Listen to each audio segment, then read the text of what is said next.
Hello, everybody. It's Frank Norris and the Frank of the Frank and Stan Chat, and welcome to you all. And I'm joined today, as usual, by my good friend Stan Johnson. Hello, Stan.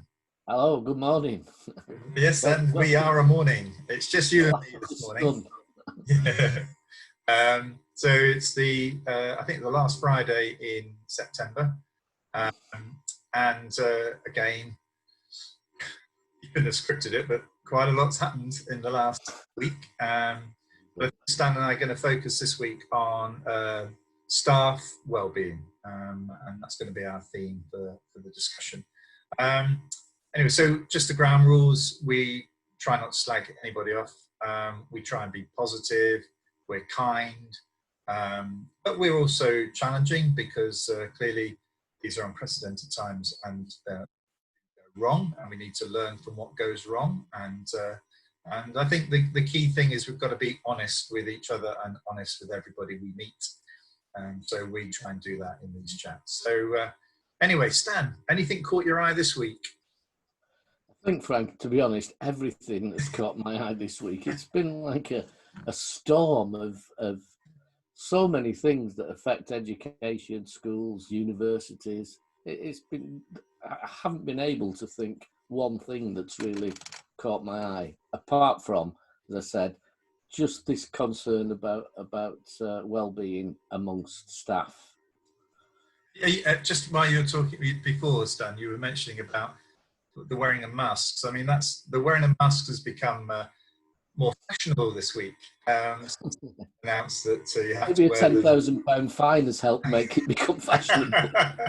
But the thing that does my head in is when the mask doesn't cover the nose. But you saw somebody this week take a slightly different stance. A guy, he was crossing the road to go to a shop, and he had a child in a buggy in front of him, and he was adjusting his mask, ready to go into the shop. But at the moment we passed in the car, he got it over his eyes with a buggy in front of him, looking as though he was about to cross the road. Made a great shot. Oh dear. Yeah, I do find it funny when you see people trying to put them on as they approach. They don't stop; they carry on approaching the shop. I know. I mean, as my wife said, just the handling of a mask is transferring. Yeah. Possibility of transferring it onto your any of the infection onto your hand. So there's a lot of taking on and off of masks. I don't know how well this has all been. I'm not a scientist. I'm just assuming that all of that has been considered. But let's hope. Anyway, well, I always think on that one that if there is something on your mask that you are getting on your hands, then the mask's already saved that from going into your lungs anyway. So yes, it's been a first level of protection. Yeah. The thing that's caught my eye this week is, as you know, I'm the independent chair of the Blackpool Education Improvement Board, and I joined a webinar yesterday. And again, it's one of those things you thought, the Silicon Valley, the Blackpool and the Fylde Coast, they decided to turn that into the Silicon Valley of the country. Because of the sand. Yeah, well, I think that the thing that caught my eye was I wasn't aware, but a fibre optic cable is coming across from New York and it's landing in Blackpool. So there's obviously an infrastructure opportunity there for Blackpool businesses. But I wasn't aware that when the council relayed the promenade with paving and put new rails in for the tram, they actually laid fibre optic cable all the full length of the line. So that means that all the businesses that overlook the promenade actually have access to this ultra fast broadband facility. And a number of the local hotels and whatever are taking advantage of that, because obviously the expectation is now, if you were to visit these places, that they'd have really good broadband. But the problem is, of course, is that it'd be great if the tram went all around Blackpool, but it doesn't. It just goes down this sort of strip around the front and then comes in a little bit at the south end. But there is a massive opportunity here if we can develop that in the town, because we just need to make sure that the young people are in a position to capitalise on it. And it's the fact that so few people know about it. And I had a chat with the Blackpool primary and special school heads this morning before this call, and a few of them were not aware of it. So again, it's a great initiative, great opportunity, but it's communicated well enough. So anyway, that's what caught my eye. Blackpool, the Silicon Valley. Well, some years ago when I was in Lancashire and we were putting internet into schools, they went with fibre right across the county. So virtually every school and its immediate community have fibre at the door. Now, I don't know whether that's been used, exploited by whoever now runs the network, but it was a great expense, but it was a deliberate policy, particularly because there's a lot of very small schools, rural schools, was to put a hub and fibre into that area so that it was sort of a mile from most houses, etc. So that is there. Yeah, it's been utilised. I think we'll be picking up this theme about digital in a few weeks' time, because we've got Joe Morphy, the CEO of Innovate Her, which is a business which is trying to engage young girls and women in the digital technology field. So Joe's joining us, I think, and yeah, she's like a real sort of digital entrepreneur. So I think I think one of the things for me in this area is that some teachers, without realising it, are developing a way of working because of their teaching style that fits really well for their children with a career in digital. There's other types of teaching approaches that are less conducive to developing the skill set and the knowledge required for working in digital. So interesting to see what Joe's got to say. I think we'll find that some of our primary colleagues will be pleasantly surprised about how their approaches fit so neatly with the world of digital. But anyway, we're going to talk today about staff well-being. I think I've got 4 family members who are primary colleagues at the moment. I think they're bearing up as well as they can.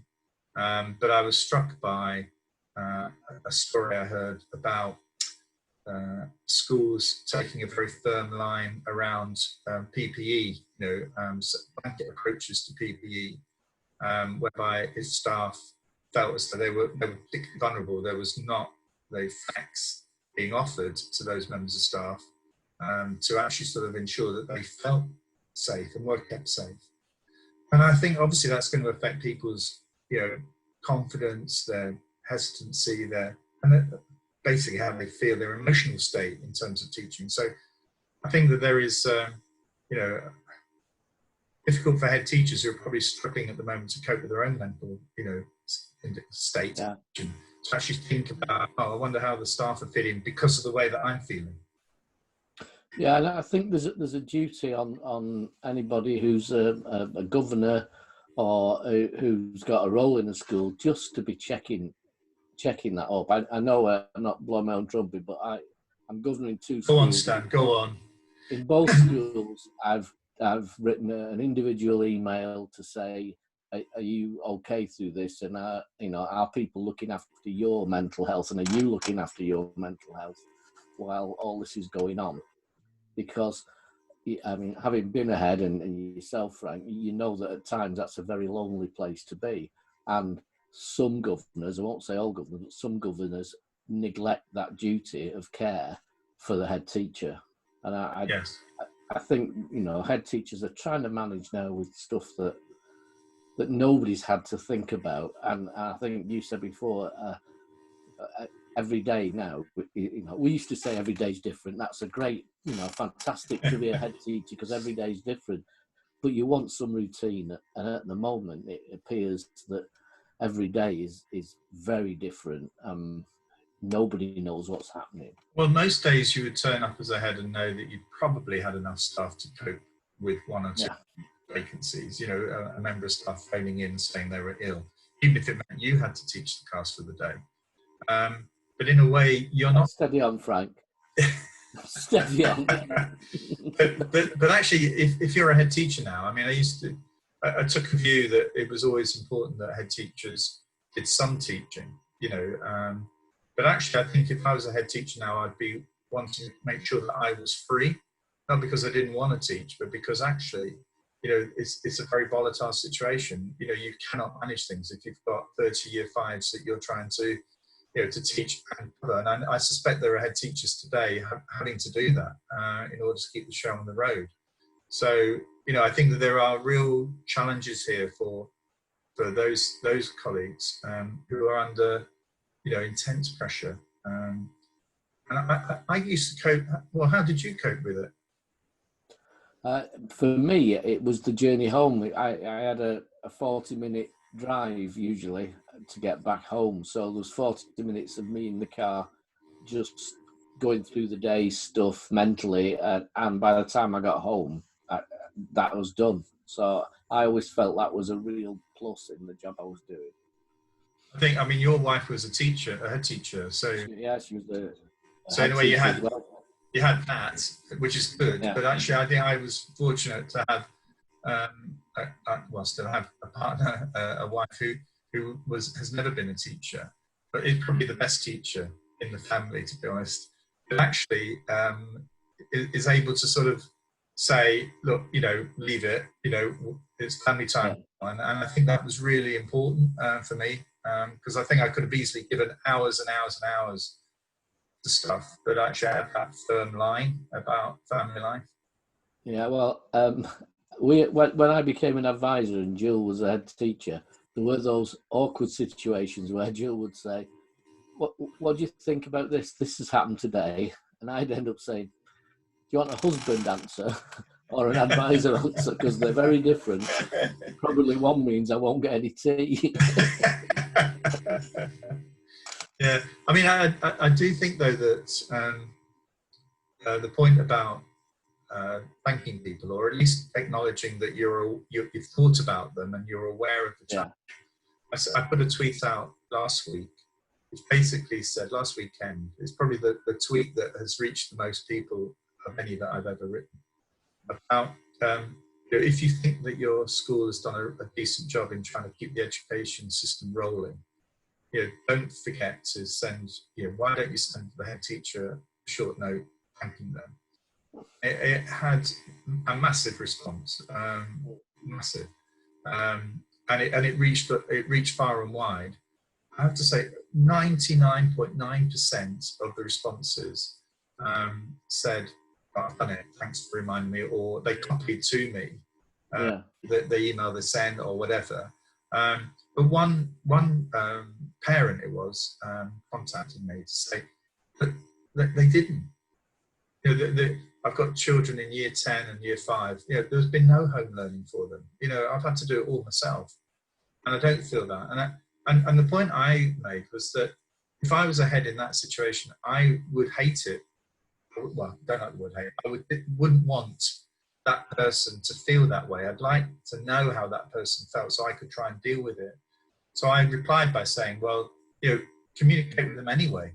You know, think how you're going to write it. Yeah, what are you going to say? But as a head teacher, it's probably best to try and, you know, front it up and to share it. So I have to say 99.9%, there was deep respect, deep gratitude, unbelievable that the things got, well, it's survived as long as it has, you know. I mean, those that are not attending now is increasing, and it's going to get harder, isn't it? Yeah, I think, I can't remember the exact, was it 75 Greater Manchester schools that had some children at least, or some year groups closed. I was talking to somebody, not directly to the head teacher, but a head teacher who said, you know, well, I meet every bubble in school, I'm involved, so if I get anything, the school's out. Yeah. And I know there are a couple now of schools that the whole school is closed in primaries. Yes. I mean, we have to start perhaps next week, Stan. we do need to start thinking, don't we, about examinations. I mean, I find it unbelievable at the moment that the year 2 teachers have been asked to do the year 1 phonics screening this term. Now, I'm nonplussed by this. It feels to me as if these decisions are made without any sort of, as if to say, well, it's a dogma, we're committed to it, the show's got to carry on, without any sense of understanding about, well, wouldn't it be great now? It's a bloody year 1 screening to say to year 2, don't do it. Yeah. Don't do it. Let's just carry on. Somebody sits down and says, why are we doing this now? Yeah. What's the purpose of it? What's it going to tell us?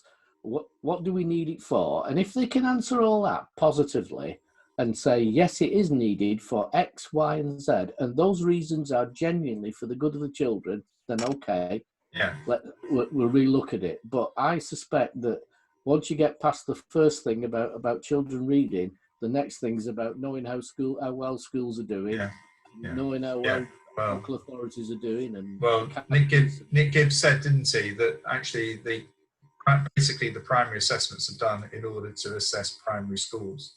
Yeah. And actually at this moment in time, that is not a reliable source for judging effectiveness of a primary school. And if you said to parents who, I'm really sorry, Mrs. Jones, but with everything we're going through, we're not going to do the year 1 screening test. We'll continue teaching phonics, and and Johnny and Mary will get the teaching they need, but we're not going to do it because actually we think we've got other things that are more important. And I just think that this is just another missed opportunity, and the same thing's going to happen around Key Stage 1 assessments as well. Yeah. And Key Stage 2. I mean, we're now in. This is going to carry on until March. Yeah. It's just, you're right, it's a dogma. It had a purpose when it was begun. The purpose has now disappeared. It's now used for something completely different. And I always go back to, I was moderating when those first SATs came out, and where the teacher assessment was different from the SAT result, the teacher assessment took precedence. Can you believe that? Well, it's funny how GCSEs have done the same this year, Stan. Yeah. Well, my view was, if they judged schools not on how high the results were, but how accurate the teacher assessments were compared to, we'd have very accurate teacher assessments. And but I think, though, I mean, we're venturing away here from wellbeing, but well, it all fits in, Frank, though, isn't it? Because this is about, that's the pressure. Yeah. And I think that puts pressure on head teachers, who willingly or not puts pressures on teachers to do things which aren't necessarily the most important things for the child or for the teacher or for the school, but the most important thing for the results. And so we lose. I mean, we know we've lost. We were talking before about digital music and creative arts are devastated in schools over the last 5-10 years, and yet they're one of our creative industries that bring in a lot of money. And that's because it can't quite be tested in the way that we want to test. Stan, let's have another one on. We haven't actually had one on. No, what we need though, Frank, is we need to offer some solutions rather than just say it's wrong. As I said to Henry Morrison, I think a couple of weeks ago, it's really good being a backbencher, though, isn't it? In opposition. Yeah, it is, and it's easy. But unless we can say, look, why don't we do this instead? Well, and put forward some suggestions, then I see no problem at all in undertaking assessments of children, and those could be nationally driven. What I do object to is the fact that these have to be put into an accountability framework. Eleanor and Hattie and Marlo and India's, these are my grandchildren, their assessments for if they were to do a screening or an assessment of phonics in year 1, if I was a parent, those belong to my child. You know, Yeah. I'm not interested in what and I don't really see that I have a right to see what everybody else's are. You know, because they're an assessment for me, not you know. So it's the fact that they used as part of the accountability framework that really does it for me. I think that's where the stakes get too high, and we start to distort teaching and learning. I would say that certainly the testing, most of the testing, is all about accountability, because unless those results are used to develop the child's next stage in education, then they're not used, are they? I mean, No. the progress indicators now going to high schools of, better than expected, but Yeah. Well, okay. Let's finish this, yeah. this video cast with a solution. And I offer a solution that we certainly don't do primary assessments this year. They're undertaken, but they're not reported. And that's done on for the benefit of the child and the parents, not for the benefit of the DfE or the government. And in secondary schools, we make a decision before half term about what is happening on GCSEs and A-level for next summer. And even if we have to rely on teacher assessment again, then let's rely on it. Because actually, it annoys me, because actually the teacher assessment is different to the test. They're not the same. You know, a test never sees the child. The test isn't sort of looking at a good day or a bad day. This is just on the day. And that's, for me, that's too brutal a test. You know, because actually we can see there are too many, and certainly this year, too many contextual issues impacting negatively on the journey of that child.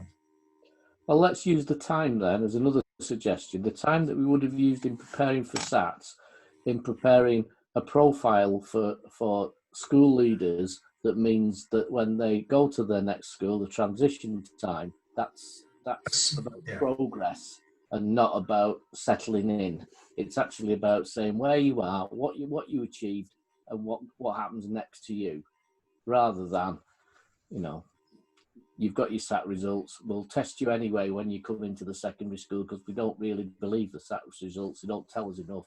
So you'll do another test, and then we'll move on from there. And you'll tread water for a year. Well, and there's a solution which I think would go some way to reducing stress and improving teachers' well-being at the moment. So, thank you for watching. Thank you for joining us. Well, I think it's, I still think that we're still campaigners, aren't we? Yeah. That's the reason why we're here doing these videos. And I think we can still play a part. And I just wish somebody would listen to this video or watch the video. I think, do you know what? I think we might have to do something about this. Anyway, until next week, thank you all, everybody. And we'll see you next week when we've got Paul Gerard, who's the campaign director for the Co-op group, joining us. So an interesting discussion. So anyway, see you next week, folks. Bye.